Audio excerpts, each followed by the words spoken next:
Arthur, I got to tell you, you got to get right to it because Tyson Alualu is doing the boogaloo. He's went to Jacksonville, but no, he's not. He's back to provide run-stuffing power right in the middle of that defense. I say, great. What do you think, brother? Listen, I love the move for multiple reasons, right? The first one is we know what Tyson brings to the game from a nose tackle standpoint. What he's been able to do when he's been healthy these past 2 years, you see the impact in terms of the tackles for losses, in terms of freeing up the linebackers, right? All of that happens with him being back in the fold. Not only that, but the second part is I love the depth now. A week ago, we were talking about can Carlos Davis or Isaiah Buggs step up and be the 16-game starter? We had questions surrounding it. Even though we like their potential, they both still had little question marks around each of their game.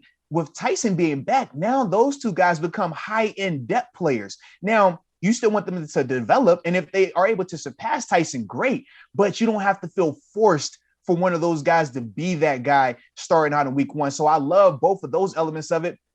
And then the third and final thing that I love is the fact that for Tyson, he's making a decision that he can live with. And the reason I say it's important because I was in a similar situation when I was going through negotiations.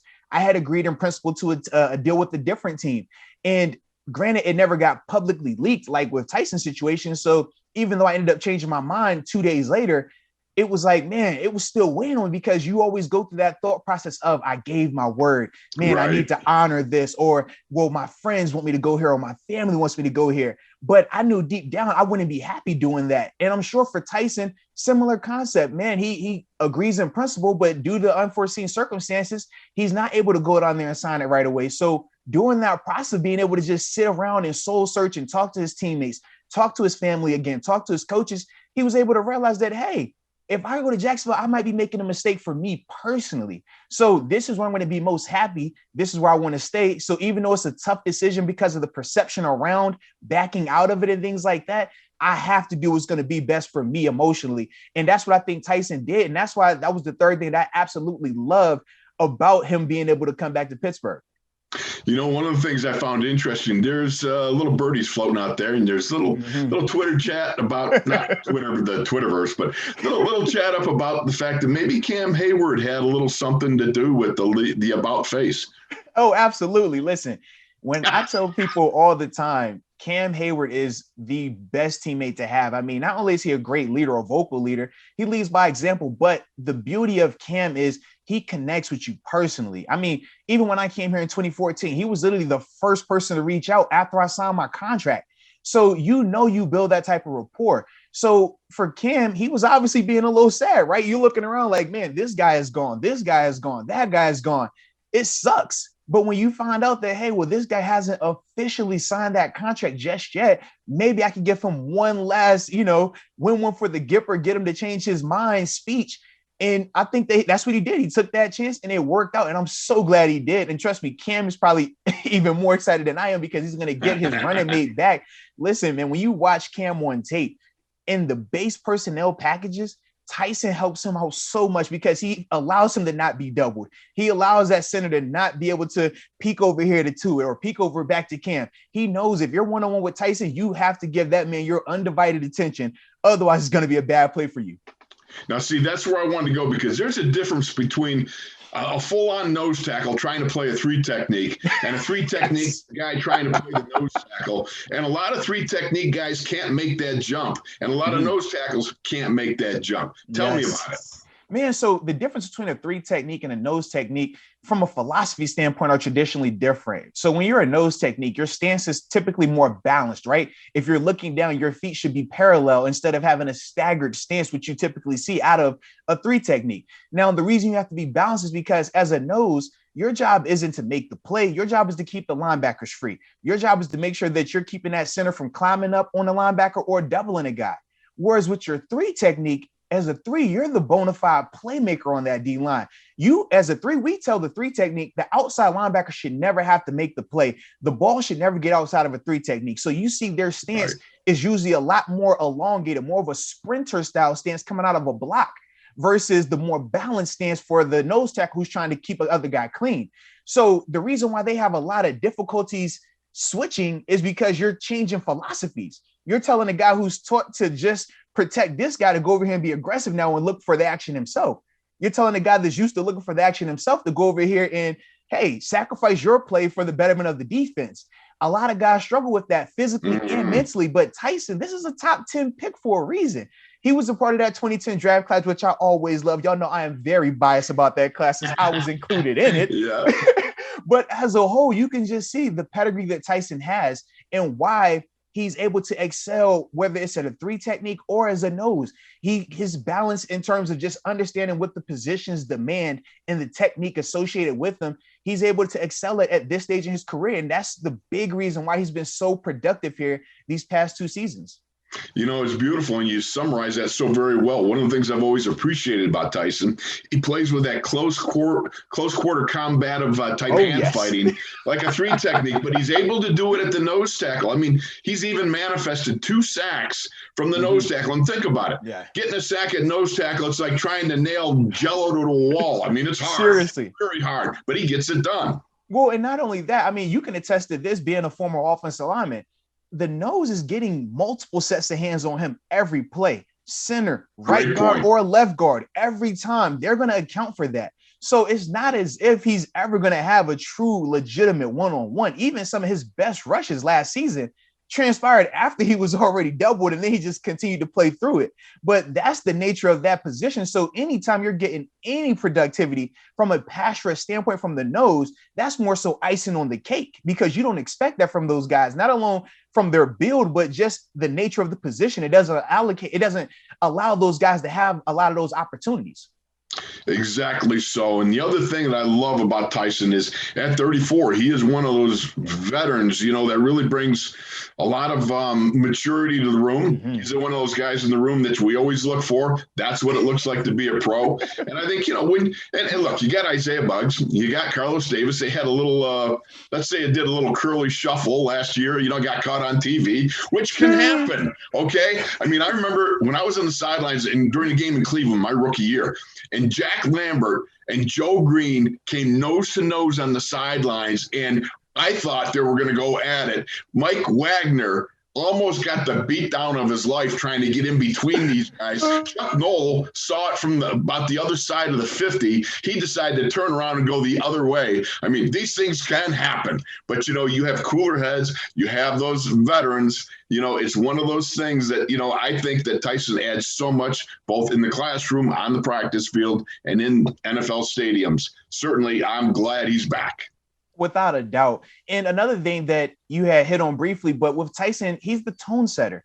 When you watch him early in the season before he got hurt, because obviously we know he came back and was dealing with the knee injury and stuff like that, but you watch him earlier in the season, he sets the tone from a physicality standpoint, from just a nastiness standpoint, just seeing how he finishes on some of these guys trying to block him, even though he's not making the tackle, he's making the play. And it's a difference, right? Because you can make a tackle without necessarily having to make the play. The guy that makes the play is usually the guy that takes away that first option or that second option. And now this running back has nowhere to go. This quarterback has nowhere to go. He creates a ton of those opportunities for the guys around him. And you can see how he was missed when he left with the injury. And then when he came back and wasn't all the way 100%, you could just see it was never the same as a whole for that front seven. But it starts with Tyson. So him being back and healthy now, I am excited to see him work, man. Beautiful. So we're going to roll along here because Cam Sutton, you know, he signed that contract. Cam Sutton is back. Cam Sutton is one of these guys now with Steve Nelson moving on. Yep. Okay. Cam has that opportunity to really jump on one position, be that outside guy, all those things. But here's the thing the perspective I want to take from that. I remember in my second year, it was the third game. We were going into Dallas, and the game before that, I believe it was Cleveland, because back then we used to play Cleveland even in the preseason. But Sam Davis got hurt. All right, he was a starter my second year in the league, and I knew at that point when Raleigh took me aside after the meeting over and says, "You got your first start." By the way, it was against a future Hall of Famer, Randy White. Oh, that was fun. But, you know, the fact is you have that big gulp moment when you realize, okay, I'm the guy. This is my chance. This is my opportunity. For Cam Sutton coming up, this is his chance. This is his opportunity. Without a doubt. And there are a lot that falls into that. I mean, mentally, you have to find that balance of understand the importance, understand the significance of this opportunity, but not psyching yourself out and overwhelming yourself, right? That's that fine balance you got to find from a mental standpoint. And then physically, how is your body going to hold up? You have to make sure that you push yourself a lot harder now, because your body was traditionally prepared for what? 40, 50% of these snaps. Whereas now you're going to make that jump to 80, 90% of these snaps, almost 100% if you can do it the way that you're supposed to. Now, granted, nobody typically plays 100% of the snaps in a season, but you try to get as close to that as possible.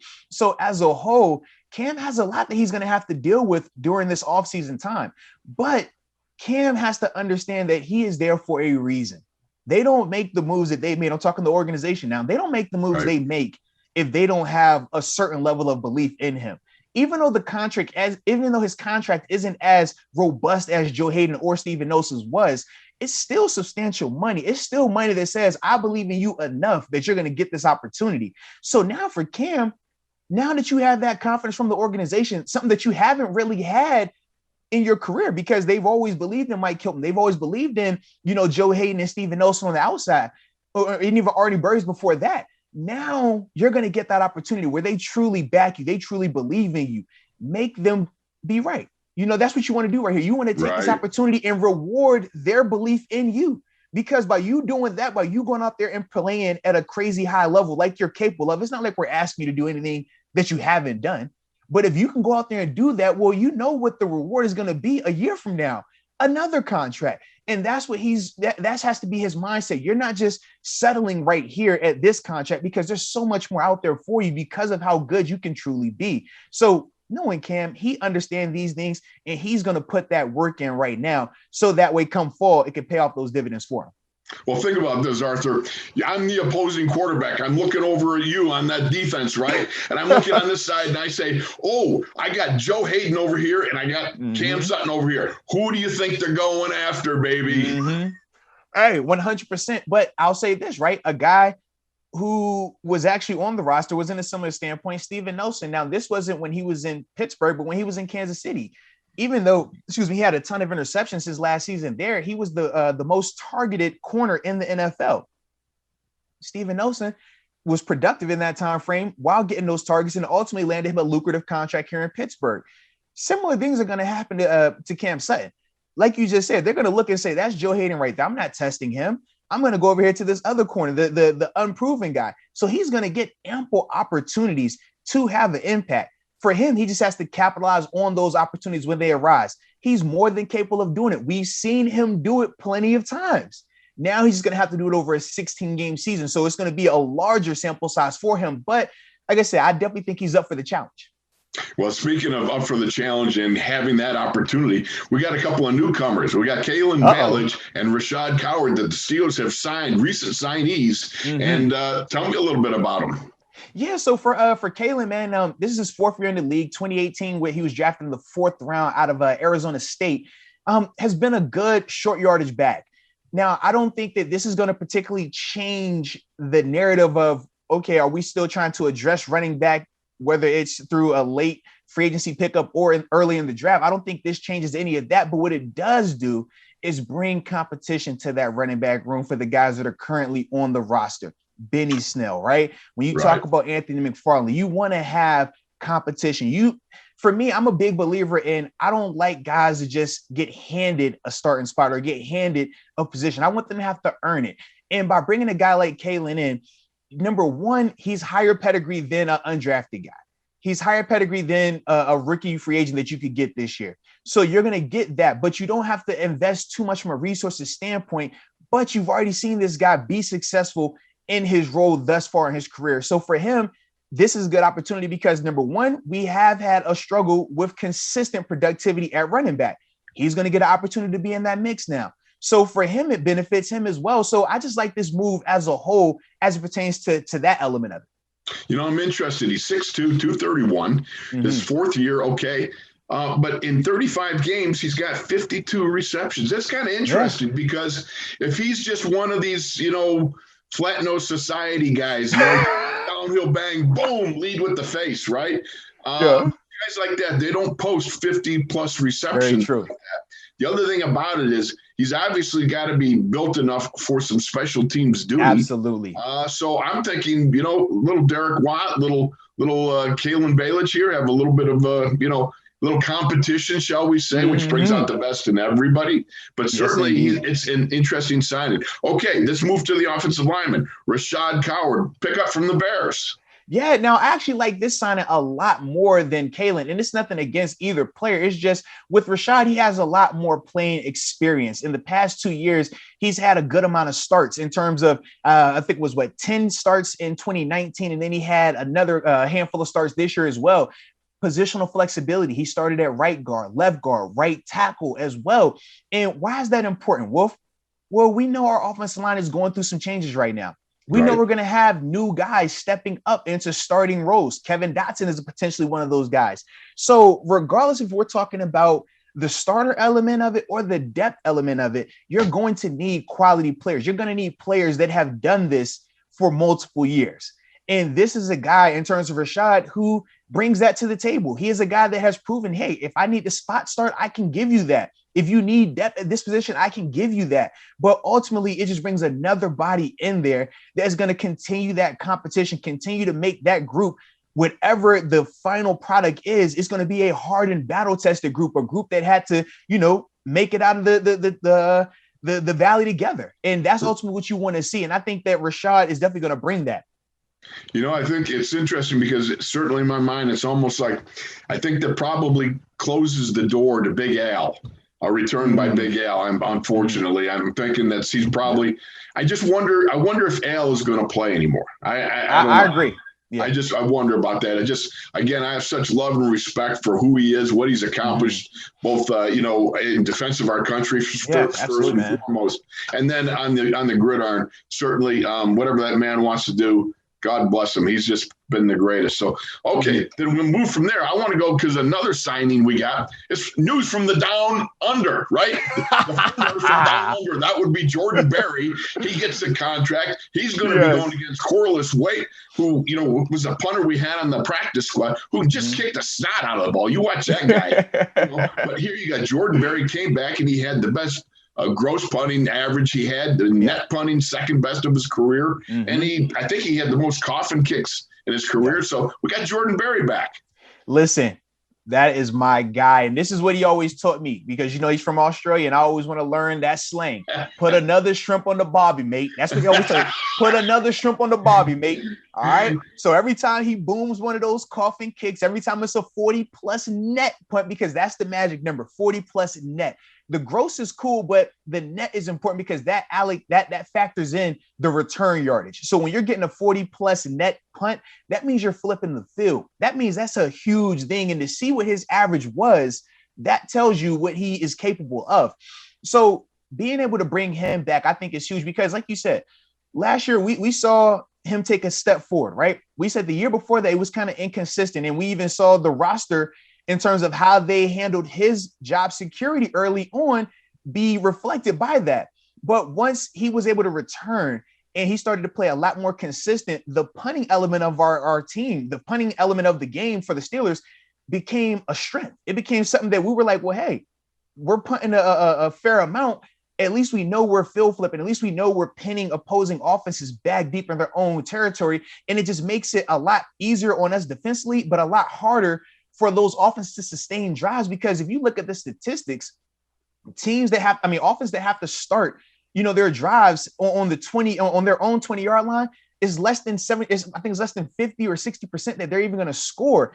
And that's just a beautiful thing that you get when you're able to control the field. And you can only do that by having consistent special teams play, by having consistent punting. And that's what Jordan Berry brings to the table. So the fact they're able to bring him back, like I said, I'm excited. So put another shrimp on the barbie, mate.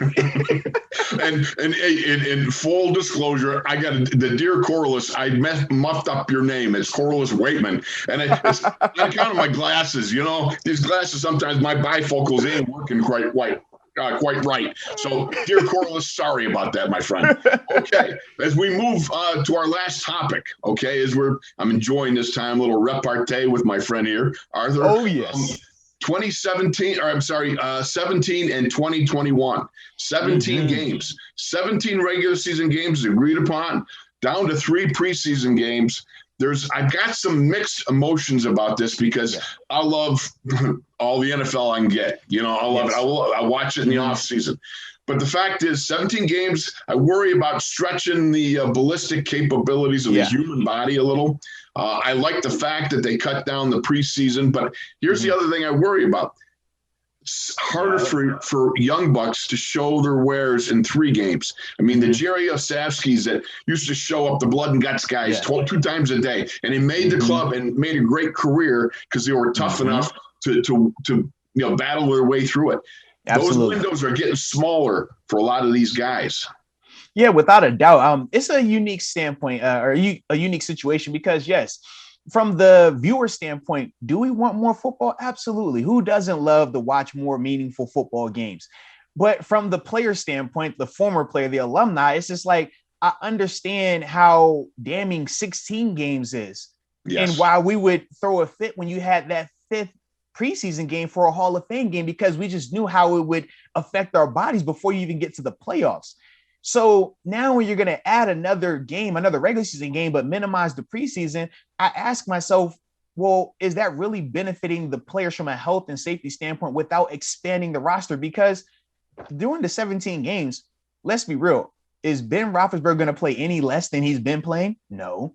Is Devin Bush going to play any less than he's been playing? No. We can go down the list. TJ Watt's not going to say, well, it's 17 games. I'm going to play 30% of this game, 50% of this game, and I'm going to do that. No, he's going to be out there the whole time. So the wear and tear element is increased now because it's not as if that extra game isn't going to include our players. So even though you minimize the preseason, what I'm getting at is this: preseason minimization only hurts the younger players. The older players, I mean, let's be real. When we got established as players, actually, it was different for you guys. I forgot this. But for our time, once we got established preseason games, we knew we were out there a quarter to 2 quarters tops. Right.